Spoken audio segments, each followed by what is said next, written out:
जय जगन्नाथ सांग मैंने चलुच आज देखा आरसी बुक रे मोबाइल नंबर किभली अपडेट करा जाए। फास्ट गूगल रे क्लिक करेंगे।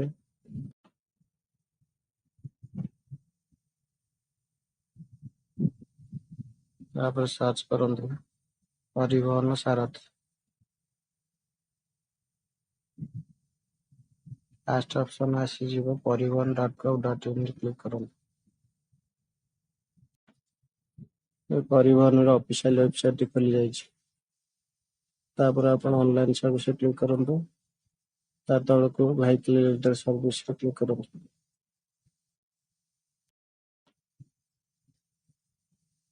तापर आपण स्टेट एठार लिखंतु।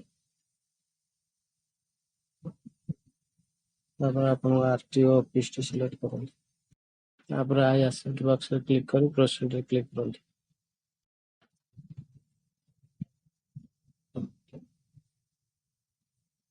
एठारे भी प्रोसीड रे क्लिक करंतु। एठारे आपनको ऑनलाइन सर्विस शो कर।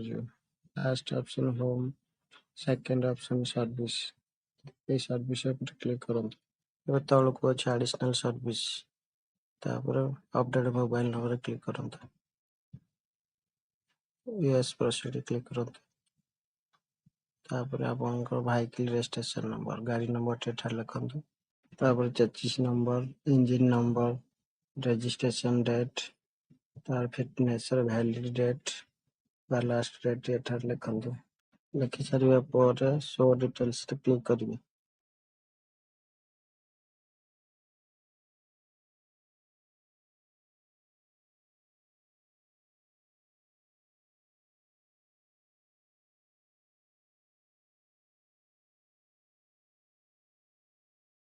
शो डिटेल्स रे क्लिक कला पर आपनको आधार नंबर ना मोबाइल नंबर लिखिया पे कहब।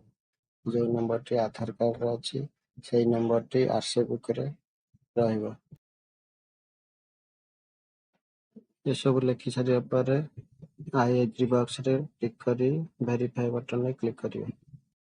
एठारे देखिवे आपनको पुराना नंबर टी शो करिवो। तापरे आपन ना भी शो करिवो।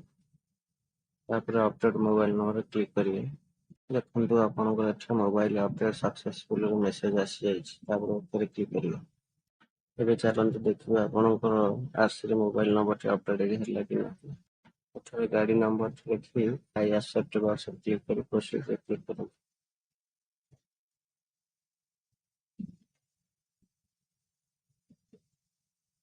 प्रोसीड रे क्लिक करंतु।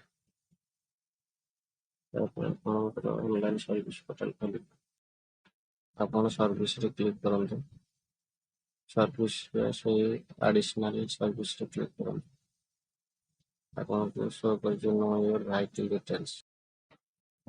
एठा आपन गाड़ी नंबर 33 नंबर इंजन नंबर और कैप्चा फिलअप करी वेरीफाई डिटेल्स क्लिक करंतु।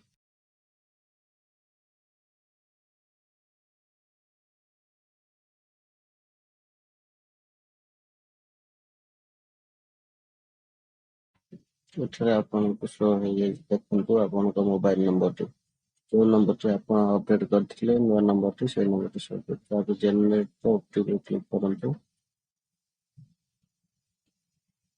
ये ओटीपी दे सबमिट करंतु।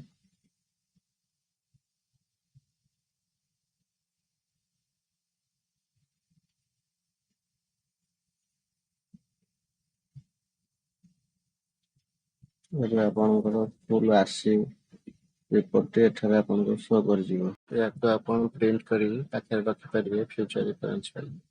एई बेले भाबरे आपन मोबाइल नंबर टी आरसी रु चेंज कर परिबे।